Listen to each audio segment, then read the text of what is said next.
The Galactic Academy's final examinations had always been a precise affair. For 3 centuries, the bio-neural scanner had evaluated every graduating candidate with mathematical certainty, assigning them to their destined roles across the galaxy's vast bureaucratic machine. Scientists, engineers, diplomats, warriors, each mind sorted and cataloged with clinical efficiency. Professor Zethkai watched the familiar green light sweep across the assembled students, her 4 eyes tracking its progress with practiced ease. The Altarian's crystalline features remained impassive as species after species received their assignments. The Cytherian hive minds were designated for collective research projects. The silicon-based Vorthak received mining and construction roles.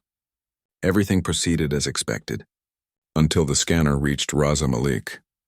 The human sat cross-legged on his cushion, dark hair falling into his eyes, completely oblivious to the technological marvel analyzing every neuron in his brain. Beside him, his girlfriend Naz shifted nervously, her own scan having classified her moments earlier as diplomatic corps, xenological division. The scanner's hum changed, pitch, once, twice. Then it began to emit a sound none of them had heard before, a stuttering, confused whine. "What's happening?" Naz whispered, her brown eyes wide with concern. The device's holographic display flickered through dozens of classifications in rapid succession. Warrior class, scientific researcher, diplomatic corps, engineering specialist, agricultural technician, each appearing and vanishing within milliseconds. Professor Zethkai's translator crackled with alarm patterns as she approached the malfunctioning device. Her needle-like fingers danced across the control interface, running diagnostic after diagnostic. Every system showed green. The scanner was functioning perfectly. "Curious," she muttered in her crystalline voice. "The subject appears to be unclassifiable."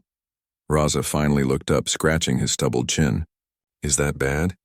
The scanner's display suddenly stabilized, showing a single unprecedented classification: Valedictorian of Stubborn. A collective gasp rippled through the assembly hall. In 300 years of Academy history, no such classification had ever appeared. "Run it again," demanded Chancellor Mordek from his observation platform. The massive Thurian's bulk shifted impatiently, his 6 arms folding across his chitinous chest. Professor Zethkai complied, resetting the scanner. Again it swept through the human's neural patterns. Again, it landed on the same impossible result. "This is clearly malfunctioning," the Chancellor rumbled. Humans have been classified thousands of times. They typically fall into standard categories, usually diplomatic or scientific roles, occasionally military. "Sir," Professor Zethkai's voice carried a note of wonder that made her crystalline features shimmer. "I've run a full diagnostic. The scanner is operating at peak efficiency. It's not malfunctioning, it's genuinely confused." Naz reached over and squeezed Raza's hand. "What does that even mean?" "Valedictorian of Stubborn?" Before anyone could answer, the scanner began projecting holographic scenarios around Raza. The Academy's advanced AI was attempting to model his potential futures, as it did for all graduates. But instead of the usual clear career paths, the projections showed something extraordinary. In one scenario, Raza stood before a council of galaxy's most advanced civilizations, calmly refusing to accept their declaration that faster-than-light communication was impossible, then somehow proving them wrong through sheer persistence.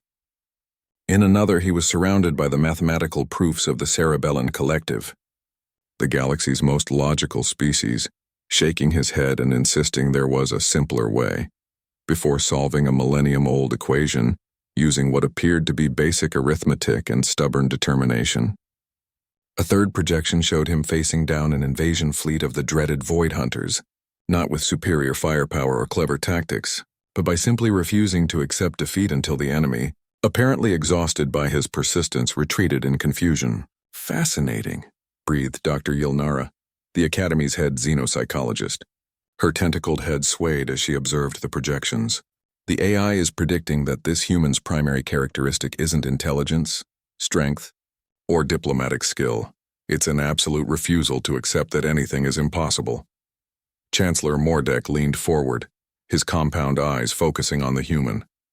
"You there, candidate. What do you believe your greatest strength to be?" Raza shrugged, a gesture that somehow conveyed both humility and unshakable confidence. I don't know, sir. I just don't give up, I guess. My teachers back on Earth used to say I was too stubborn for my own good.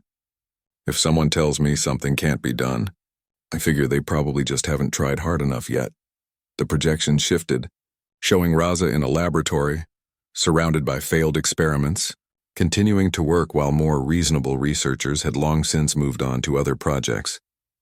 The AI calculated a 97.3% probability that his persistence would eventually yield breakthrough discoveries that more brilliant minds had missed, simply because they knew when to quit. This is unprecedented, Professor Zethkai whispered. The scanner has identified a new type of intelligence, not raw computational power or creative thinking, but cognitive endurance. The ability to continue functioning when logic dictates surrender. Naz looked at her boyfriend with new eyes. She'd always known Raza was different, but she'd attributed it to cultural quirks. Now she realized she was dating someone the galaxy's most advanced technology couldn't properly categorize. So what happens now? Raza asked, seemingly unperturbed by the chaos he'd caused. Chancellor Mordek was quiet for a long moment, consulting with his advisors through rapid-fire chemical communications. Finally, he spoke. Candidate Malik, the Galactic Academy has decided to create a new classification for you. You will be assigned to the Department of Impossible Solutions, a division that, as of this moment, consists entirely of you. Cool, Raza said, nodding as if being declared a one-person department was perfectly normal. What do I do there? Whatever needs doing that everyone else has decided can't be done, the Chancellor replied. Your first assignment. The Kefri have been trying to establish peaceful contact with the energy beings of the Vale Nebula for 2 centuries. Every attempt has failed. Conventional wisdom says they're non-communicative. Raza stood up, brushing dust off his simple clothes.